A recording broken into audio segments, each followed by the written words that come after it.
Are film awards truly valuable? Storyforge Academy, Cinema and the Illusion of Prestige, Episode 1. Maybe the real story isn't Green Book itself. It's the system that rewarded it. Because when a film so safe, so polished, so unwilling to confront truth wins the highest honor in cinema, the question becomes unavoidable.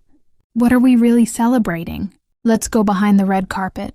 We like to believe awards are a pure measurement of excellence, that somewhere, in a secret chamber of cinematic justice, a group of wise minds watch every film and simply choose the best. But that's a fantasy. The real story of awards is a story of marketing, emotion, politics, and timing. It's less about merit and more about momentum. Every year, thousands of films are born. Only a few hundred even make it to the screens where voters can see them. And those that do must fight not just for audiences, but for visibility, that invisible currency of prestige. In theory, all movies compete equally. In reality, only those backed by powerful distributors and relentless campaigns have a chance to be noticed. The Modern Film Award isn't a finish line. It's an election. When a studio decides to chase a trophy, it launches what's politely called an awards campaign. That word campaign tells you everything. It means advertising budgets, screenings for voters, interviews timed like clockwork, dinners, private parties, endless posters whispering for your consideration. Millions of dollars spent not on filmmaking, on convincing. A performance behind the performance. And the voters? They're not mythical guardians of art. They're human beings with deadlines, friendships, rivalries, and inboxes full of screeners they'll never finish. Many vote for films they feel should win. Not necessarily the ones that moved them most, but the ones that make them look thoughtful, compassionate, or current. The ballot becomes a mirror of cultural anxiety. One year guilt, another nostalgia, another rebellion. Festivals are no different.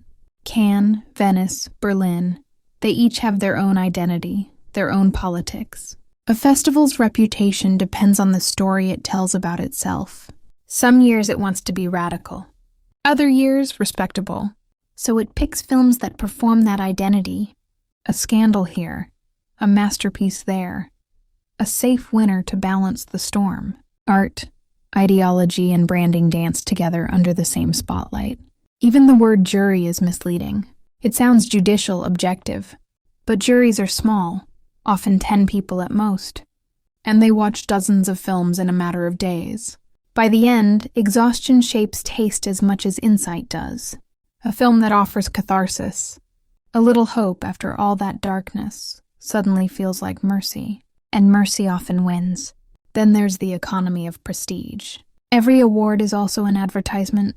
Winning films sell tickets, boost streaming numbers, justify funding for future projects. A trophy raises box office value the way a medal raises a soldier's rank. It's not a gift from the gods. It's a tool of commerce. The golden statue shines because light is expensive. When you understand that, the strange pattern of winners begins to make sense. Films that challenge audiences too directly rarely win. They unsettle investors. Films that flatter emotion, that promise healing without confrontation, feel safer. They reassure both the public and the industry that art can still be profitable and polite. So the same cycle repeats. Comfort triumphs over courage, and the illusion of progress replaces the risk of change. But here's the paradox. For all their flaws, awards still matter, not because they define art, but because they reveal our cultural mood. Each year's winner is like a photograph of society's conscience at that moment. When Schindler's List won, the world wanted moral gravity. When the artist won, it longed for nostalgia. When Green Book won, it craved innocence. The trophies are less about the films themselves, and more about what we need to believe about ourselves.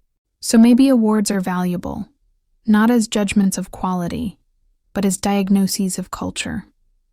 They show what stories we reward when we're tired, what truths we can't yet handle, and what illusions we happily applaud. Still, we can't ignore what's lost along the way. For every film that wins, dozens vanish.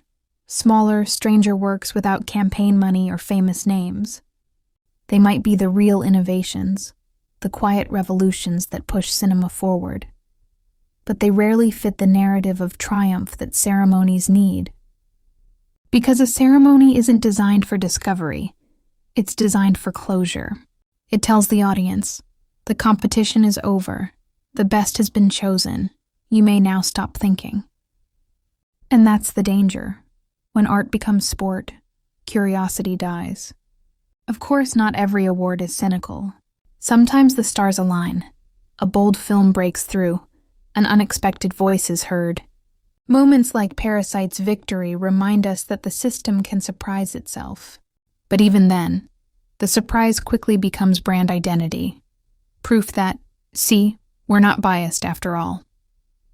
The machinery absorbs rebellion and sells it as proof of fairness. That's how prestige survives, by pretending to evolve. So what do we do with all this? Should we reject awards entirely? Not necessarily. Ceremonies can still inspire, honor craft, bring artists together.